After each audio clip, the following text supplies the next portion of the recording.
From another video on my channel you already know the network IVAO. Since I think there aren't that many videos for VFR beginners on IVAO, this is what we will talk about today. Have fun!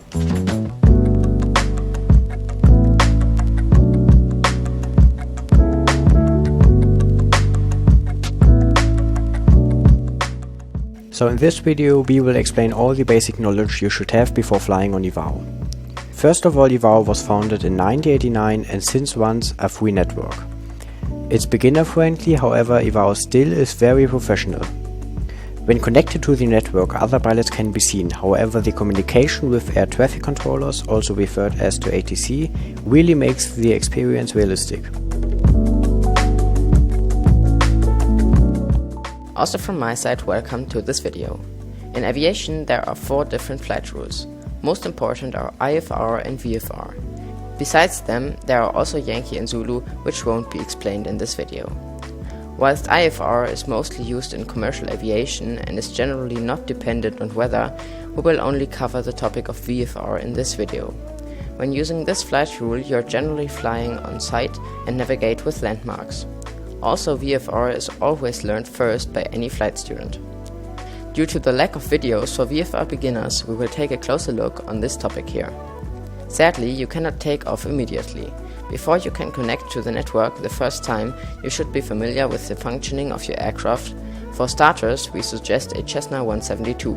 That mostly includes your flight instruments. Also, of course, you should be able to safely take off and land your aircraft.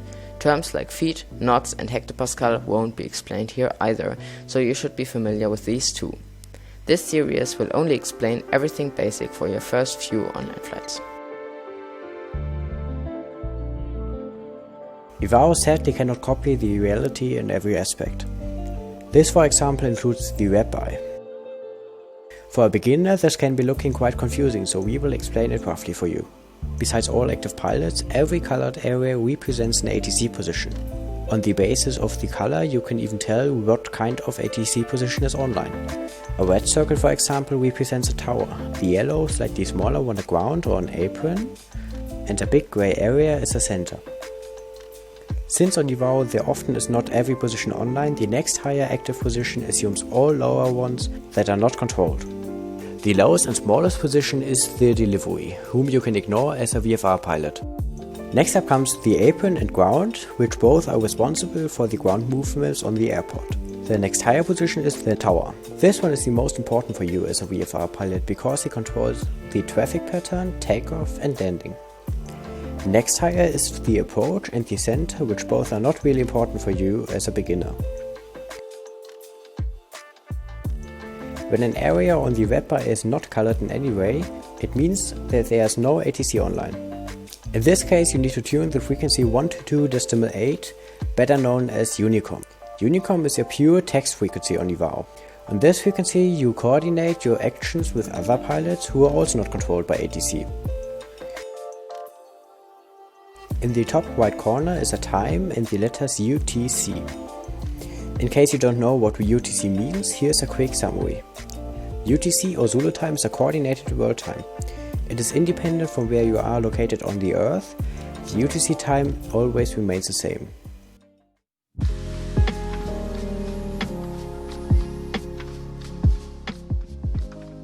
Every airport currently being flown out of or into is marked by a small grey circle.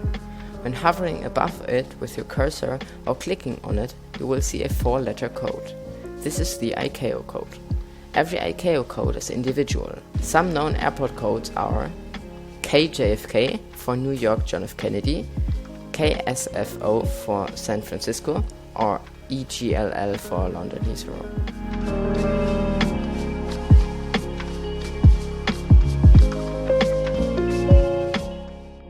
On airports, many VFR pilots are performing traffic circuits. When flying the traffic pattern, you practice all stages of a flight.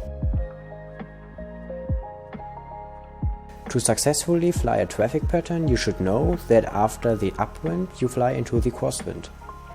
Downwind should be approximately 1 nautical mile away from the runway. After the downwind, you fly into the base, followed by the final. The standard pattern is always flown left. In case ATC wants you to fly a right pattern, he has to tell you extra. On the radio you will mostly use and hear downwind, bass and final and their right counterparts.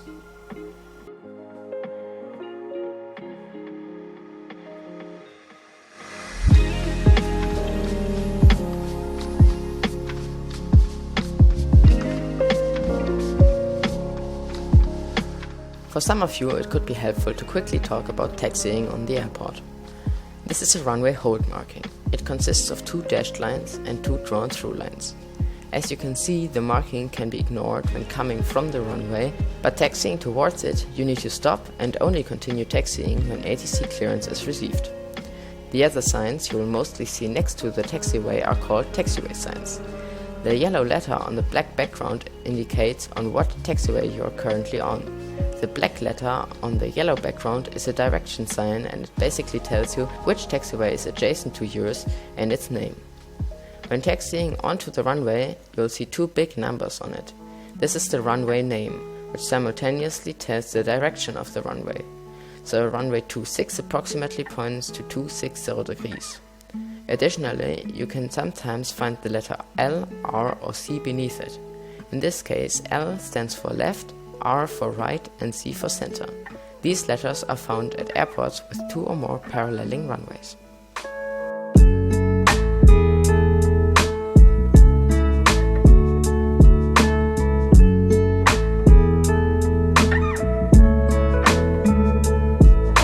You will quickly realize that you can sometimes hardly understand ATC on the frequency. To prevent confusion, single letters are spoken with the phonetic aviation alphabet.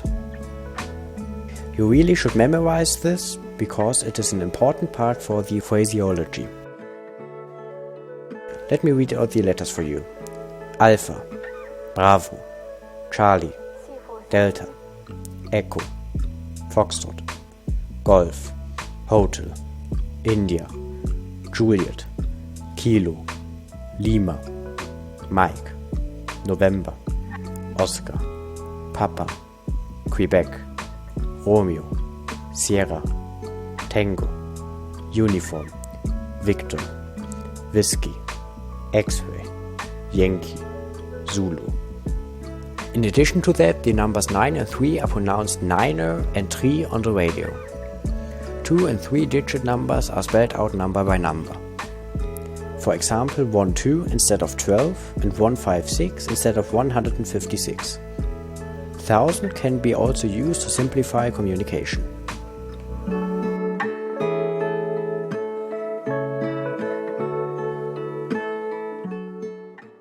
We know that we gave you a ton of information today, but we hope that you understood everything and can memorize it. This knowledge is mandatory for flying on IVAO. When you liked the video, we would appreciate a thumbs up. However, if you didn't like something, please write us a comment or mail to help us improve our videos. In the next episode, we'll talk about flight preparation. See you then.